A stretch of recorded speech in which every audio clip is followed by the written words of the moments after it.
Bueno, sin duda alguna hemos visto instituciones, diversas instituciones, señalar aspectos que tienen que ver con el tema de derechos humanos y particularmente con algunas violaciones y otros aspectos que se han dado en el marco precisamente del cumplimiento de este año, el primer año del régimen de excepción que se aprobó previo a una serie de homicidios hace un año que se generó en ese contexto y la inmediatez para ser aprobado en la Asamblea Legislativa, ¿cierto? Precisamente hablando del informe del Departamento de Estado sobre Derechos Humanos en el Mundo, en donde han dado relevancia este año a lo que ha sido un año permanente de restricciones a derechos constitucionales y a derechos humanos, yo creo que es un error continuar hablando de un régimen de excepción.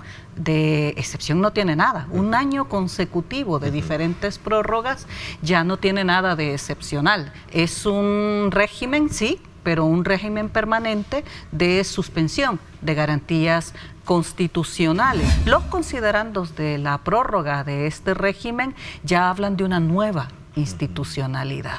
Y en esos considerandos, al hablar de la nueva institucionalidad, precisamente uno no puede menos que tomar la lectura que ya el Departamento de Estado ha señalado en el caso de El Salvador, una nueva institucionalidad que normaliza la inconstitucionalidad, hablando de nuestra primera norma, nuestra primera normativa legal. Y segundo, normaliza una situación permanente de violaciones a derechos humanos contempladas y protegidas en la Constitución y también contempladas en normativa internacional de obligatorio cumplimiento para el Estado salvadoreño.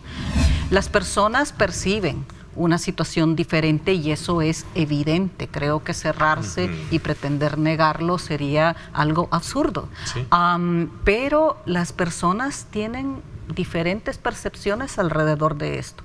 En primer lugar, las personas no consideran de que este régimen sea de resultados permanentes y se les plantea en la narrativa oficial, ahora hablando de estrategia, cuando hay que hablar de qué originó una situación en donde hubiéramos tenido que enfrentar 82 muertes en tan solo un fin de semana hace un año. Y el Departamento de Estado, eso es lo que está señalando. ¿Qué prevalece más? ¿El derecho de la gente honrada o el derecho de quienes en algún momento cometieron? Esa es parte del dilema, ¿no? No, no lo es. ¿No lo es? El ser humano tiene derechos por ser humano, ¿sí? Por su condición humana. Okay. Y desde el momento en que se nos quiere vender la idea, y más peligroso aún, desde el momento en que compramos la idea de que hay que sacrificar los derechos de unos para que los derechos de otros estén bien, ya estamos aceptando y abriendo una puerta para que se nos violen nuestros mismos derechos. Quien sigue con esa idea de que torturen a los malos, que asesinen a los malos, que se mueran y se pudran en la cárcel los malos, porque yo, que soy bueno, o la gente que es buena, entre comillas, va a estar viviendo una situación de paz, está cayendo en la gran trampa de que en cualquier momento, en un régimen que permite que eso suceda y que está controlado en el poder ejecutivo, judicial, legislativo, el Ministerio Público, cooptado totalmente a una sola conducción autocrática y de vistos claros autoritarios, me va a pasar a mí cualquier día. ¿Cómo se mantiene una guerra de manera sostenible contra las pandillas a través de un régimen permanente de suspensión de garantías en materia de derechos humanos, destituyendo también de manera inconstitucional al funcionario, al fiscal, que tenía investigaciones avanzadas sobre este tipo de entendimientos? De eso no se quiere hablar. De eso no se quiere hablar y es necesario hablar, porque llega al siguiente paso y con esto cierro esta parte. Llega al paso al que va el Departamento de Estado en su informe de Derechos Humanos y el Departamento de Justicia en la activación de este proceso en Nueva York, sobre la base de que la continuidad de estos acuerdos se han sofisticado. Y entonces tenemos a élites de estos grupos contra los cuales supuestamente hay una guerra de pandillas, hay una guerra contra las pandillas, pero hay acuerdos debajo de la mesa de los que nadie quiere hablar, en los que se plantea de que se ha sofisticado y se ha permitido que estas instancias, que estas estructuras estén más complejas y hayan logrado niveles de criminalidad organizada que incluso cooptan funcionarios del actual gobierno, como lo hicieron con gobiernos anteriores. Tengamos mucho cuidado cuando hablamos de que los derechos humanos de uno valen y los de los otros no, porque lo que pasa es que es un boomerang. Se nos volverá a cada uno de nosotros, seamos buenos ciudadanos o malos ciudadanos, como lo quiera ver la gente. Ahora, hablando de la gente, sí hay que determinar que si usted le pregunta a las personas, ¿usted está de acuerdo que torturen a quien sea dentro de las cárceles, que detengan arbitrariamente durante un año a una persona que no está vinculada con ningún tipo de hecho delictivo? La gente le dirá que no. Si se va a hablar del caso Beatriz, tiene que hablarse de situaciones que tienen que abordarse desde un tema de salud pública. Son mujeres pobres las que son criminalizadas, hasta por casos de aborto espontáneo, de casos de emergencias obstétricas, por un caso que tiene un antecedente ya en la Corte Interamericana de Derechos Humanos, que es el caso de Manuela. Ahora, esperaremos de parte, yo soy de la idea de que la Corte Interamericana en el caso Beatriz dé una sentencia muy fuerte al Estado salvadoreño, en donde se le plantee que debe de legislar casos en donde la vida de la madre está en peligro, como el caso de Beatriz, en donde pueda procederse con expertise médico. No estoy diciendo de que tengamos que justificar la muerte de bebés. Estoy planteando de que hay circunstancias que nuestro fanatismo no nos permite ver y eso está causándole la vida, le está costando la vida a cientos de mujeres como Beatriz. En la sentencia de la Corte Interamericana sobre el caso Manuela, que es el caso anterior, aunque en ese caso no se estaba viendo de manera directa el tema del aborto, El Salvador ha avanzado en 2 de los elementos de esa sentencia, de 4 principales.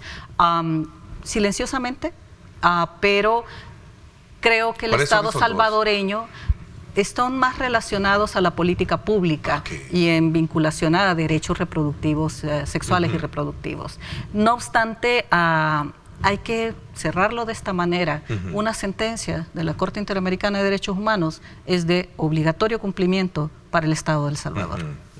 Este día se cumple un año del régimen de excepción y desde luego en esto hay varias aristas, ¿verdad? Por un lado, quienes en algún momento cuestionan algún tipo de errores que se han dado dentro del contexto del régimen, y por otro lado también tenemos un grupo importante de la población que valora los resultados que estos han tenido. Y en esa, digamos, y en esa postura que quisiéramos conocer también sus puntos de vista con relación a ese tema. Marcela.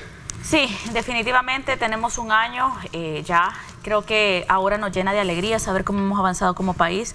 El inicio de este régimen definitivamente no fue fácil. De hecho, nace a partir de un atentado hacia más de 80 salvadoreños. Ese día fue bastante complicado. Yo recuerdo que la mayoría de nosotros estábamos en territorio. Hay que señalar algo bien importante. Usualmente veníamos de días en los que los homicidios eran bastante altos y la población había naturalizado el hecho de que existieran los pandilleros, naturalizado el hecho que te mataran, naturalizado el hecho que te robaran. De repente hay una baja de los homicidios y empezamos a sentir la normalidad de que es vivir con tranquilidad, como tiene que ser en cualquier país del mundo. Este tiene que ser, lo que estamos viviendo ahorita debe ser la normalidad. Nuevamente los diputados que estamos comprometidos con el pueblo salvadoreño dimos nuestro voto para crear el régimen, o más que digo crear, no porque no exista la figura jurídica, sino para darle vida. Entonces damos nuestro voto.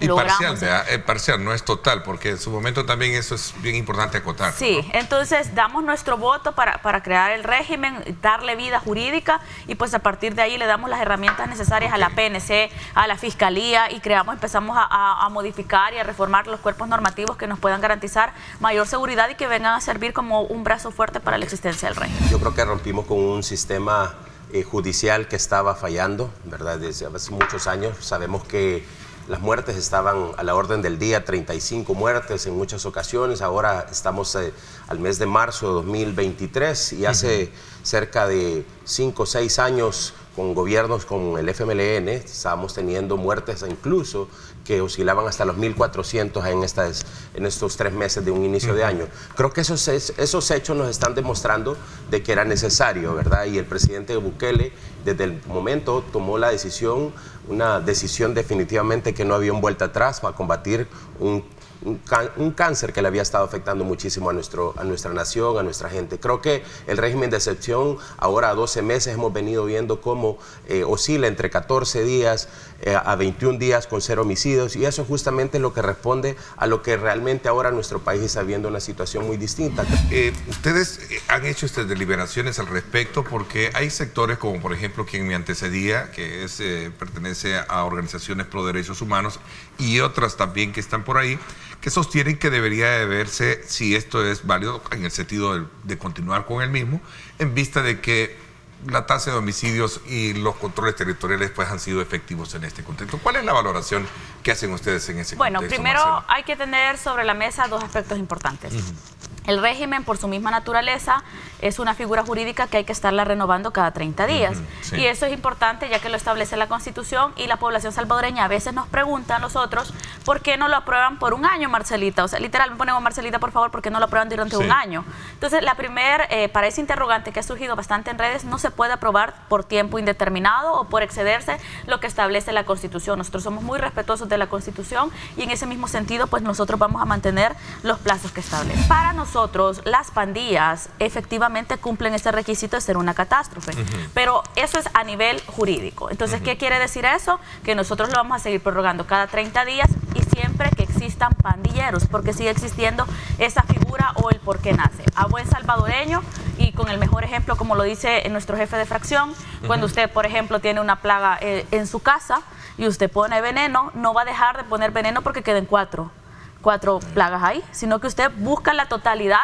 para que quede limpio su hogar. Nosotros buscamos lo mismo con el régimen de excepción, que El Salvador quede limpio de pandilleros. Entonces eso es bien importante destacarlo y señalarlo. Cuando la gente pregunta ¿hasta cuándo? Hasta que no existan pandilleros sobre las calles, porque nosotros no buscamos que queden pequeñas células y que vayan avanzando en el territorio. Precisamente por eso es que creció tanto las pandillas durante los gobiernos anteriores, porque no los combatían de manera fuerte, directa, sino que efectivamente se quedaban ahí contemplándolos. Tuvo la decisión que definitivamente cambió el rumbo de la historia de El Salvador, y recordemos cómo El Salvador veníamos encontrándolo cuando él entró como presidente de la República, donde los homicidios, nuevamente repito, eran a la orden del día. Cuando él se planteó una hoja de ruta al momento de desarrollar su actividad, de darle seguridad y certeza jurídica a nuestro país en todos los ámbitos. Llamemos que el Plan Control Territorial, que era algo que ninguno de los diputados de la Asamblea Legislativa anterior apoyaban. Sabíamos que había toda una cadena de homicidios, de terrorismo en las calles, eran hordas de pandilleros que estaban en diferentes sectores del país, y esa hoja de ruta lo único que planteó era darles garantías sociales al pueblo salvadoreño, donde logramos incidir directamente cuando la seguridad estaba básicamente bajando desde el momento que este gobierno logró incidir fuertemente para que la gente empezara a vivir de una manera distinta. También el régimen de excepción, en suma, logró hacer que nuestro país tuviera un plan control territorial, un régimen de excepción, lo que nos hace ser un ejemplo ahora para las diferentes naciones. Creemos que a nivel internacional vemos portadas como, por ejemplo, el caso de Colombia. Estamos viendo que portadas de los periódicos manifiestan que somos un ejemplo para las naciones, al igual que Perú es otro de los países que también lo manifiesta. México, creo que no lo decimos nosotros, lo está diciendo la misma ciudadanía y el mismo organismo internacional. ¿Cuál es el examen que ustedes han hecho a todo este tipo de reacciones alrededor del tema, ¿no? Definitivamente, si estuvieran presos los inocentes, los homicidios no hubieran bajado ni las extorsiones. Hay que partir de eso. Otro elemento clave, y que es algo sumamente universal, es que en todos los sistemas judiciales están las pruebas de descargo y de cargo. Eso quiere decir que cualquier persona que es inocente perfectamente puede hacer uso del sistema judicial, con las garantías que ahora tenemos un sistema judicial íntegro, respetando la voluntad del pueblo salvadoreño y respondiendo por sus derechos. Entonces, ahora bien, a mí me llama muchísimo la atención cuando hay ciertos diputados que vienen y te dicen, liberen a los inocentes. ¿Qué capacidad tiene uno para determinar que una persona que está enfrentando un juicio es inocente? Ellos están acostumbrados a creerse jueces Y en esa misma mentalidad de la que ellos venían en el pasado, de creerse jueces, se tienen con la capacidad de ver una fotografía y decir, sí, fíjense que es inocente. Nosotros no somos jueces, ni policías, ni fiscalías para poder determinar que una persona ha cometido un delito, no ha cometido un delito, está involucrado o no está involucrado con las pandillas.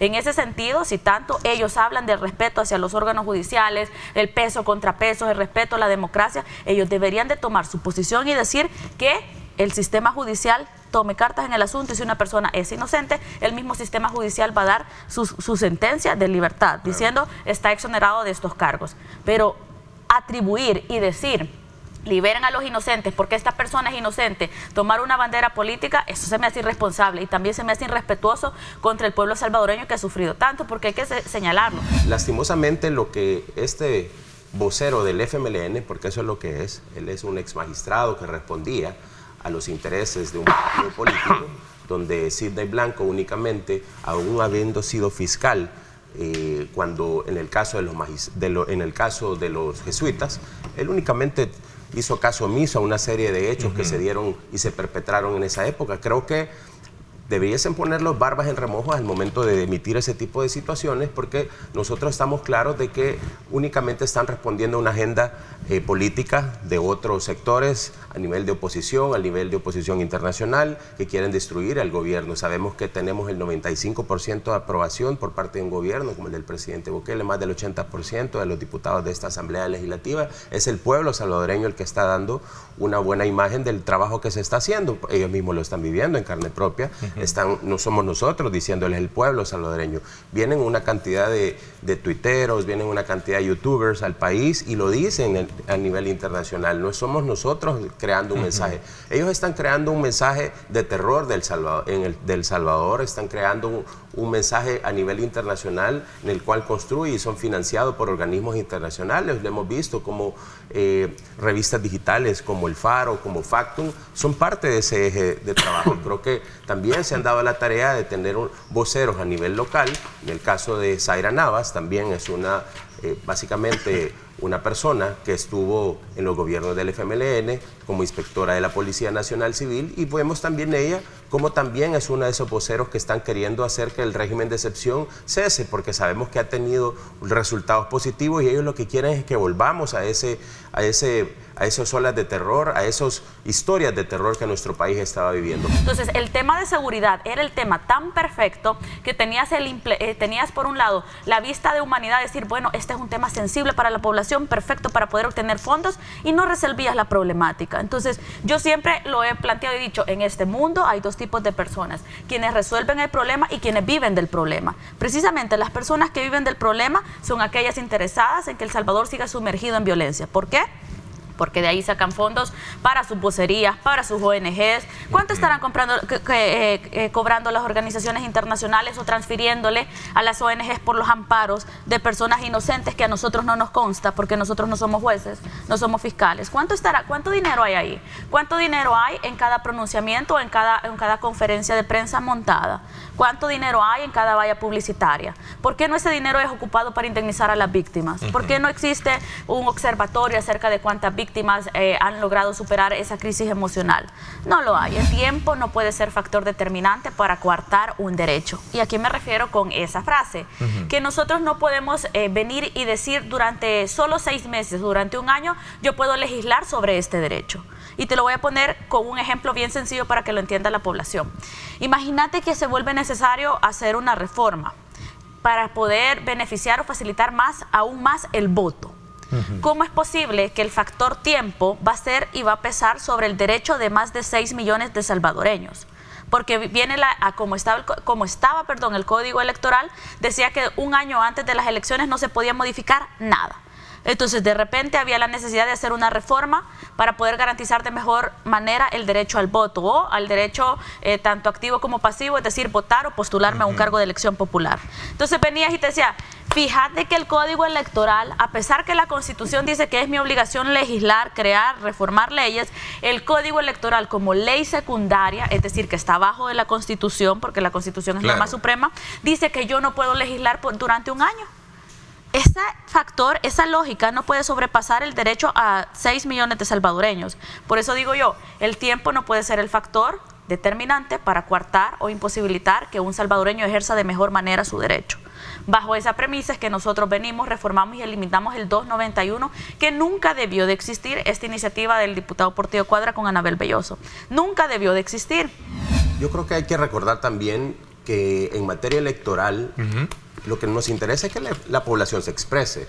Eso es lo que buscamos, y que haya la gran mayoría de los salvadoreños ahora, no solo los que están acá en territorio nacional, sino que también a nivel internacional.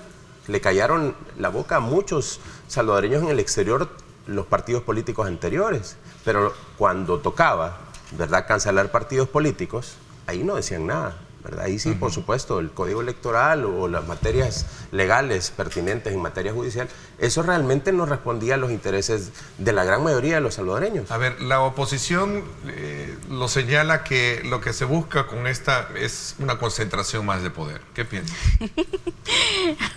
Miren, o sea, de verdad que la oposición está, a mí me da risa, yo quisiera no reírme de la oposición, pero es como complicado, ¿verdad? Entonces, ellos están equivocados, nosotros no necesitamos nada, nosotros de verdad nos respalda el pueblo salvadoreño con una aprobación del 97% del presidente, 80% de la Asamblea Legislativa. Nosotros no necesitamos nada para modificar la voluntad del pueblo salvadoreño. Nosotros hemos hecho un trabajo bien en el territorio, hemos aprobado leyes que favorecen a los salvadoreños, cosas históricas en la Asamblea Legislativa. Desde el momento que nosotros estamos viviendo ciertas libertades, el pueblo le está dando las garantías, el gobierno, el presidente y nosotros como diputados, lo que estamos logrando con eso es que la gente quiere continuar de la misma manera. Entonces, si nosotros estamos viviendo un país en democracia, ¿verdad?, que estamos respetando el derecho al voto, justamente en materia electoral es lo que nosotros tenemos que seguir garantizándole al pueblo salvadoreño, de que la gran mayoría de la gente pueda llegar y salir a votar en las próximas elecciones. Entonces, no importa si tenemos tiempo o si no estamos con tiempo, realmente lo que nosotros vamos a hacer es que los procesos y los procedimientos se respeten tal como el pueblo salvadoreño lo dicta.